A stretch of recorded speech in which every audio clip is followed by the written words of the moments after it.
ওই সময়ের জন্য শেষ হয় না। এখনো এই পৃথিবীর জমিনে এমন কিছু মূর্খ ভণ্ড শয়তান আছে, তারাও বিভিন্ন কাহিনী বলে মানুষদেরকে কোরআন থেকে দূরে সরায় দিতে চায়। কথা বলেন ঠিক কিনা? রব্বুল কারীম আল্লাহ তাআলা পবিত্র কোরআনুল হাকীমের মধ্যে আল্লাহ তাআলা বলেন, ওয়া মিনান নাসি মান ইয়াশতারি লাহুয়াল হাদীসি লিয়ুদিল্লা আন সাবিলিল্লাহি বিগাইরি ইলম ويتخذها هزوا أولئك لهم عذاب مهين। মহান রব্বুল কারীম আল্লাহ তাআলা নবীজিকে শোনায় দেন, নবী, মানুষের মধ্যে এমন কিছু মানুষ আছে যারা অজ্ঞতাবশত মূর্খতাবশত আল্লাহর পথ থেকে মানুষদেরকে বিচ্যুত করতে চায়, মানুষদেরকে বিভ্রান্ত করতে চান।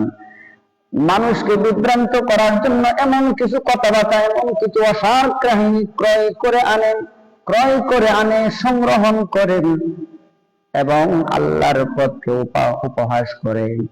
এবং তাদের জন্য নবী আপনি জানায় দেন, তাদের জন্য লাহুম আযাবুম মুহিন, যন্ত্রণাদায়ক অপমানজনক শাস্তি। এই আয়াত নাযিলের শানে নজুল হলো মক্কার নদর ইবনে হারিস নামক একজন ব্যক্তি ছিলেন, যিনি পারস্য দেশ থেকে রোম এবং স্পেন ইন্ডিয়ারের যুদ্ধের কাহিনীগুলা ক্রয় করে আনত, সংগ্রহণ করে এনে কুরাইশদেরকে দেখে বলতো, কুরাইশবাসী শোনো, তোমাদেরকে আব্দুল্লাহর বেটা মুহাম্মদুর রাসূলুল্লাহ সাল্লাল্লাহু আলাইহি ওয়াসাল্লাম আদ এবং সামুদ জাতির গল্প করে শোনায়, আর আমি তোমাদেরকে পারস্যের বীরদের গল্প করে শোনাই।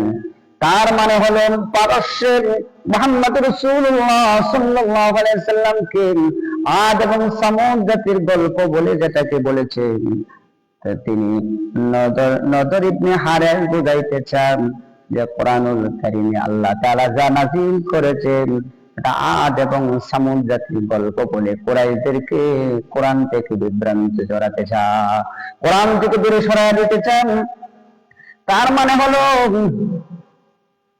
নদর ইবনে হারিস বুঝাইতে চান যে কোরআন থেকে বিভ্রান্ত করার জন্য তিনি সংগ্রহ করতেন, ক্রয় করতেন পারস্যের রুস্তুম এবং স্পেনিয়ানদের যুদ্ধের কাহিনী বর্ণনা করে মানুষদেরকে কোরআন থেকে দূরে সরাইয়া দিতে চান। কিন্তু বাবারা, এটা কিন্তু এর মধ্যে থেকে অনেক কাহিনী আগের জামানায় তো ইতিহাসের মধ্যে পাওয়া যায়, তারা তো ইতিহাস ক্রয় করতেন, কিন্তু এখন তো আরো ডেভেলপ হয়েছে। এখন মানুষ হাতের মোবাইল দিয়ে গুগলের মাধ্যমে মুক্তি হয়ে যা, শাইখুল হাদিস হয়ে যা, আলেমদের চাইতে বেশি বুঝতে চায় এবং আলেমদেরকে টপকায়া তারা কোরআন পড়তে পারে না, হাদিস পড়তে পারে না। তারাও দেখবেন বাজারে, হোটেলে বৈশা, চার দোকানে বৈশা দেখবেন অনর্গ কোরআন এবং হাদিসের ফতোয়া দিচ্ছে। কথা বলেন ঠিক কিনা? এগুলা হচ্ছে ওই অসার কাহিনীর অন্তর্ভুক্ত। আল্লাহ তাআলা বলেন, ওরা হলো ওই সমস্ত জাতি, তারা কেন, ওরা হলো বিগাইরি ইলম ওয়া ইয়াত্তাখিদাহা হুজওয়া, তারা হলো এই হুজওয়ার অন্তর্ভুক্ত, নজর ইবনে হারিসের অন্তর্ভুক্ত। তারা উচ্চা সমাজে বিভ্রান্ত চড়াইয়া দেয়া, সমাজে বিপর্যয় সৃষ্টি করে দেয়া, মানুষদেরকে কোরআন থেকে মারণ করে কোরআন থেকে দূরে সরাইয়া দিয়া তারা দুনিয়াবি অসার কাহিনীর মাধ্যমে মানুষকে তাদের প্রতি আকৃষ্ট করতে চায়। কিন্তু আল্লাহ তাআলা বলেন এটা নতুন কিছু নয়, এটা বহুত পুরানা ব্যাপার। আল্লাহ তাআলা কোরআনে নিজেই বলেন, وقال الذين كفروا لا تسمعوا لهذا القرآن والغوا فيه لعلكم تغلبون। ওরা হলো ওই সমস্ত লোক, তারা বলে কোরআনুল কারীম তোমরা, তারা হলো ওই সমস্ত ওয়াকালাল্লাযীনা কাফারু, কাফেররা বলে লা তাসমাউ লিহাদাল কোরআন, তোমরা কোরআন শুনবে না, কোরআন শুনতে যাবে না, কোরআনের আইন মানবে না। কারণ কোরআনের হুকুম যদি মানো, কোরআন থেকে যদি কথা শোনো, তাহলে তোমাদের রমরমা ব্যবসা, তোমাদের মোজ বিজানো পেটওয়ালা সবগুলা দুনিয়ার সমস্ত বাউতাবাজি দূর হয়ে যাবে। এই জন্য তারা নিজেরা কোরআনুল কারীমের হুকুম মানে না। মানুষ যখন মানতে চায়, তখন দেখবেন বিভিন্ন সমস্যা সমাজে তারা তৈরি করে। কথা বলেন ঠিক কিনা? যেমন আপনারা এই কোরআনুল কারীম এবং হাদিসের হুকুম, কোরআন এবং হাদিসের হুকুম এবং আদর্শ ছড়ায় দেওয়ার জন্য দেখবেন উলামায়ে কেরাম যখন সমাজে কাজ করতে যান, মসজিদের মিম্বার থেকে, ওয়াজের মাহফিল থেকে, বিভিন্ন অ্যাঙ্গেলে যখন কথা বলতে চান, দেখবেন অনেকে অনেক ধরনের কথা বলেন। কেউ বলে মাইকের আওয়াজ তার কাছে ভালো লাগে না, আবার কেউ বলে এত ফতোয়াবাজি ভালো লাগে না, আবার কেউ বলে আল্লাহর হুকুম শুনতে ভালো লাগে না, আবার কেউ বলে নবীর তরিকা জীবন চালানো যাবে না। এমন মানুষ আছে, ওরা দেখবেন গুগল ব্যবহার করে আলেমদের বিরুদ্ধে ফতোয়া দাঁড় করে কথা বলেন, ঠিক কিনা? কারণ আল্লাহ তাআলা, নবী আল্লাহ তাআলা এই বিষয় আগে জানিয়েছেন।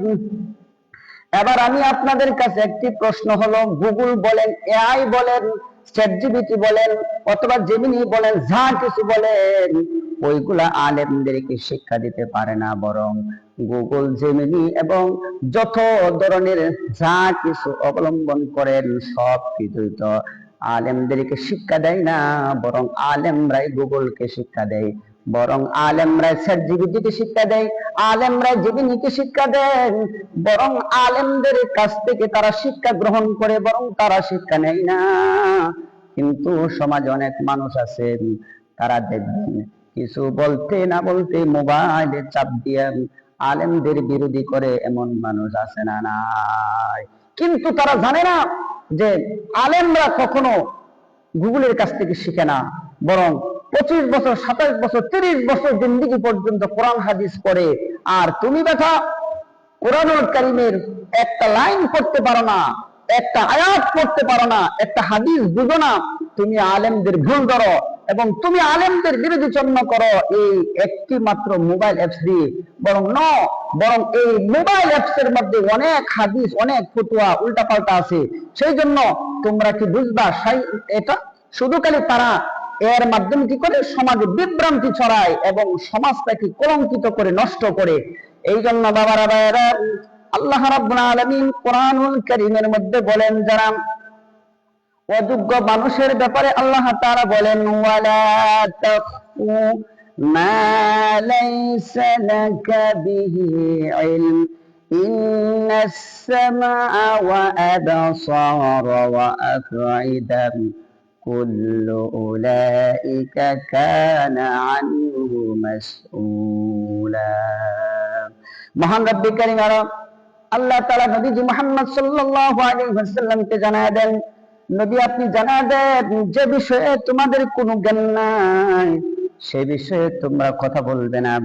নিশ্চয়ই কান, চোখ এবং হৃদয়, এগুলো প্রতিটা বিষয়ে কিয়ামতের দিন আল্লাহ তাআলা জিজ্ঞাসিত করবেন, বরং তোমরা এগুলো করবে না। কিন্তু আসলে এর ব্যাপারটা হলো, নবীজি কোরআনুল কারীমের নবীজি মুহাম্মদ সাল্লাল্লাহু আলাইহি ওয়াসাল্লাম ব্যাখ্যা করে শোনায় দেন, কিয়ামতের আলামতের ভিতরে একটি আলামত হলো, দেখবে মানুষগুলা এমন ভাবে চড়ায় যাবে, মানুষ তার হোটেলে বসে মূর্খ মানুষগুলা ফতোয়া দিবে, আর মানুষগুলা দেশ দেখে মানুষগুলা দেখবেন তাদের কাছে ফতোয়া চাইবে। আমাদের চোখে দেখা কোরআনুল কারীমের সূরাতুল ফাতিহা তেলাওয়াত করতে পারে না, সে নিজেকে কোরআনের জ্ঞানী লোক মনে করে, হাদিসের জ্ঞানী লোক মনে করে, সে আলেমদেরকে কিছু মনে করে না, শুধু অনর্থক আজে বাজে কথা বলে এভেলেবেল ফতোয়া বাজারে দিচ্ছেন, যেন বাজারের মধ্যে ফতোয়া বিক্রি হচ্ছে, এমন ভাবে ফতোয়া দিচ্ছেন, আর মানুষগুলাও তাদের কাছে অনেক কিছু জানার জন্য আগ্রহ প্রকাশ করেন। নবীজি মুহাম্মদ সাল্লাল্লাহু আলাইহি ওয়াসাল্লাম বলেন, যে কোরআনের জ্ঞান নাই, যে হাদিসের জ্ঞান নাই, এর কাছে কোনো কিছু জিজ্ঞাসা করাও কিয়ামতের আলামত। নবীজি মুহাম্মদ সাল্লাল্লাহু আলাইহি ওয়াসাল্লাম বুখারী মুসলিমের মুত্তাফাকুন আলাইহি হাদিসের ভিতরে বলেন, হাত্তা ইযা লাম ইউবখি আলিমান আত্তাখাযান নাসু রুউসান যুহালা فسئلوا فأفتوا بغير علم فضلوا وأضلوا। নবীজি মুহাম্মদ সাল্লাল্লাহু আলাইহি ওয়াসাল্লাম বলেন, হাত্তা ইযা লাম ইয়াবখি ইলমান আত্তাখাযান নাস রুউসান যুহালা। মানুষগুলা মূর্খদের নেতা গ্রহণ করবে, এমন এক সমাজ এখন এসে গেছে। দেখবেন মূর্খদেরকে মানুষ আলেম মনে করে, মূর্খদেরকে মানুষ নেতা মনে করে। মূর্খদের কাছে যা, মূর্খরাও মানুষদেরকে এমন ভাবে, মূর্খ শয়তান ভণ্ড গুলা দেখবেন, পীর বন্ড নামক শয়তান গুলা আছে, দেখবেন এমন ভাবে সাজসজ্জা করে ঘুরে যেন জান্নাত থেকে ফালায় আইছে অনেক বড় আলেম, কিন্তু হাতে দেখেন পবিত্র কোরআনুল কারীমে তিনি পড়তে পারে না। এই মূর্খ পণ্ডিত গুলাকে, মূর্খ নেতা গুলাকে মানুষ তাদের কাছে ফতোয়া জানতে যাবেন, তাদের কাছে যাবেন, তাদের কথার প্রতি ডিফেন্স করে, তাদের কথার উপর নির্ভর করে তাদের ছাপার কাছে মানুষ বিক্রি হয়ে গেল। মানুষ তাদের কাছে ফতোয়া জানতে চাইবেন। এই মূর্খ গুলা কি করবে? তারা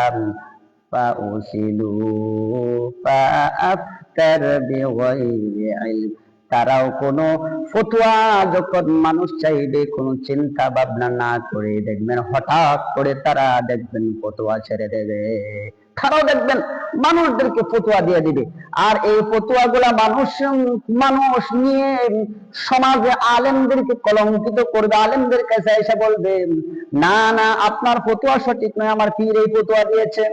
দেখবেন ওই ফতোয়া সমাজের মধ্যে বিশৃঙ্খলা সৃষ্টি করবে, ফাসাদ সৃষ্টি করবে, বরং সমাজকে নষ্ট করবে। রাসূল সাল্লাল্লাহু আলাইহি ওয়াসাল্লাম বলেন, ফাদাল্লু ওয়া আদাল্লু। এই ফতোয়াগুলা দেওয়ার কারণে যিনি দিবে তিনিও পথভ্রষ্ট হবে, এবং যারা গ্রহণ করবে তারাও পথভ্রষ্টের শিকার হবে। সমাজটাকে নষ্ট করবে, সমাজটাকে নষ্ট করে দিবে, সমাজ নষ্ট করে দিবে, সমাজ নষ্ট করে দিবে। এই জন্য সমাজ যাতে নষ্ট না হয়, আসুন আমরা একত্রিত হই, কোন মূর্খের কাছে ফতোয়ার জন্য যাব না। কথা বলেন ঠিক কিনা? কোন মূর্খের কাছে ফতোয়ার জন্য যাব না। একজন হক্কানি আলেম, যিনি কোরআন এবং হাদিসের দর্শ করেছে, যিনি কোরআন বুঝে, যিনি হাদিস বুঝে, যার কোরআন এবং হাদিসের শিক্ষক আছে, মাদ্রাসা করেছে এবং সার্টিফিকেট ওয়ালা একজন আলেমের কাছে যান, সঠিক সমাধান পাবে। যিনি বাপদরে সন্ন্যাসী সেজেছে, শয়তান সেজে যিনি বসে আছে, তার কাছে ফতোয়ার জন্য যাবে না। রাসূল বলেন, সে নিজেও গুমরা হবে, তোমাদেরকেও গুমরা বানাবে। শুধু তাই নয়, নবীজি বলেন, এমন এক সময় আসবে, ওই সময়ের ভিতরে দেখবেন যে দিকে তাকাবেন সেই দিকে মূর্খ পণ্ডিত ধরা পাবেন। ঠিক কিনা বলেন? নবীজি হাদিসের মধ্যে বলেন, সহিহ বুখারীর 81 নম্বর হাদিসের বর্ণনা, নবীজি মুহাম্মদ সাল্লাল্লাহু আলাইহি ওয়াসাল্লাম বলেন, ওয়া ইয়াকুসুরাল যুহাদু ওয়া ইয়াখুল্লুল ইলমা। নবীজি বলেন, এমন এক সময় আসবে যে সময়ে আল্লাহ তাআলার নবী মুহাম্মদ সাল্লাল্লাহু আলাইহি ওয়াসাল্লাম বলেন, এই সময় দেখবেন মূর্খের সংখ্যা বেড়ে যাবে, মূর্খের সংখ্যা বেড়ে যাবে, আর আলেমদের সংখ্যা কমে যাবে। আলেমদের সংখ্যা কমে যাওয়ার মানে হলো, নবীজি হাদিসের ভিতরে বলেন, আলেমদের সংখ্যা কমে যাবে মানে হলো, ইন্নাল্লাহা লা ইয়াগবিযুল ইলমা ইনতিজাআন ইয়ানতাজিউহু মিনাল ইবাদ ওয়ালাকিন ইয়াগবিযুল ইলমা বিয়াগবিযুল উলামা।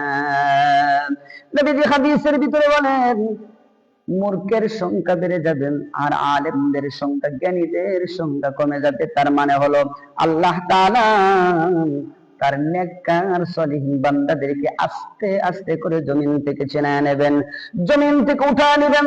মানে হলো আলেম উঠায় নেওয়ার মাধ্যমে জ্ঞানগুলো আল্লাহ তাআলা উঠায় নেবেন। আর এই সমাজের ভিতরে মূর্খতা বেড়ে যাবে, আর মূর্খতা বশত মানুষ দেখবেন সমানে ফতোয়া দেবেন, সমাজ নষ্ট করবেন, সমাজে বিভ্রান্তি সৃষ্টি করবেন।